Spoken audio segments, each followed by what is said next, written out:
Assalamualaikum warahmatullahi wabarakatuh. Kami dari kelompok 4 ingin menyampaikan beberapa masalah yang terjadi di Indonesia dan bagaimana solusi untuk mengatasi masalah tersebut dengan menggunakan teknologi. Nah, langsung saja, permasalahan yang pertama ialah kemacetan. Kemacetan merupakan salah satu permasalahan yang paling sering dihadapi oleh masyarakat di Indonesia. Kemacetan dapat menyebabkan kerugian ekonomi dan sosial yang besar.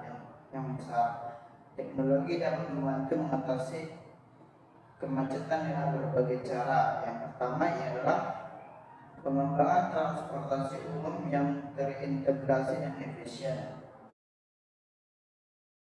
Pemerintah dapat mengembangkan transportasi umum yang terintegrasi dan efisien sehingga masyarakat memiliki alternatif selain menggunakan kendaraan pribadi. Integrasi transportasi umum dapat dilakukan dengan menghubungkan berbagai moda transportasi seperti bus, kereta api, dan angkutan sungai. Efisiensi transportasi umum dapat dilakukan dengan meningkatkan frekuensi perjalanan, mengurangi waktu tunggu dan menurunkan tarif. Yang kedua, ada sistem manajemen lalu lintas yang cerdas atau Intelligent Transportation System.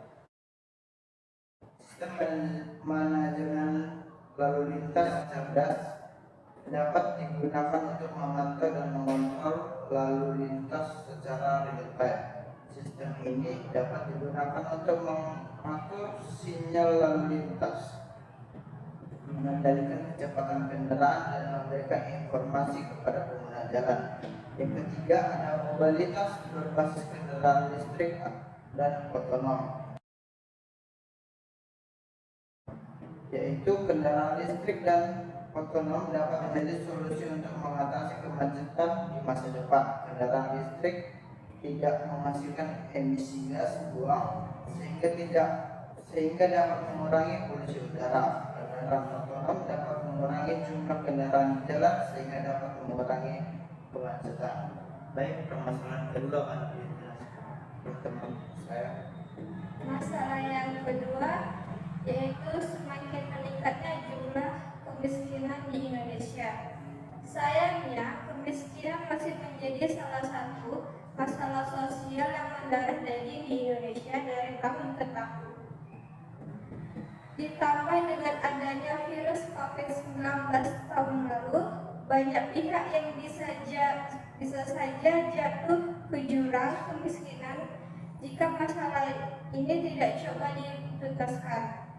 Solusi untuk menghadapi kemiskinan di Indonesia ini secara umum adalah dengan mendorong masyarakat untuk menjadi pelaku usaha atau berwirausaha.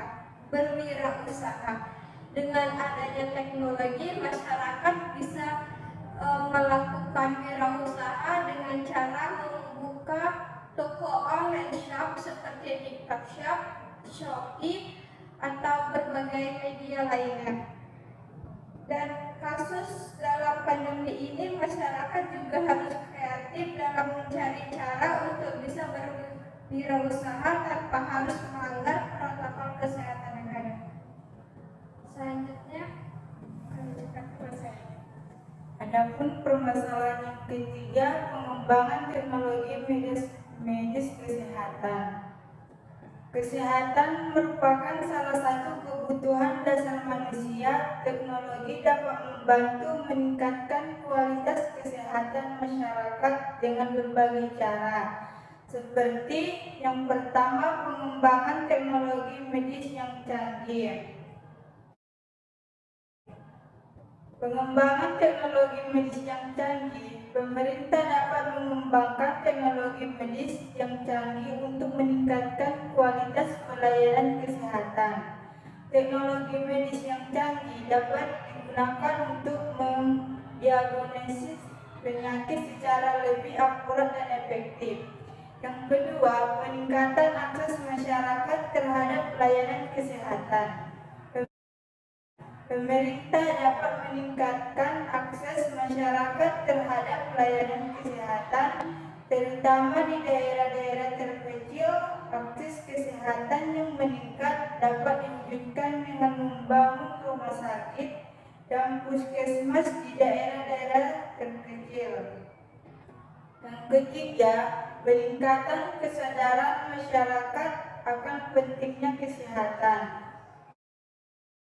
Pemerintah dapat meningkatkan kesadaran masyarakat akan pentingnya kesehatan.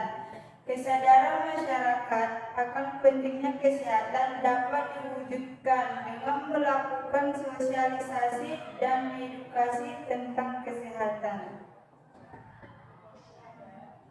Selanjutnya masalah yang terakhir yaitu pengangguran. Pengangguran merupakan salah satu permasalahan ekonomi yang dapat menyebabkan berbagai masalah sosial lainnya.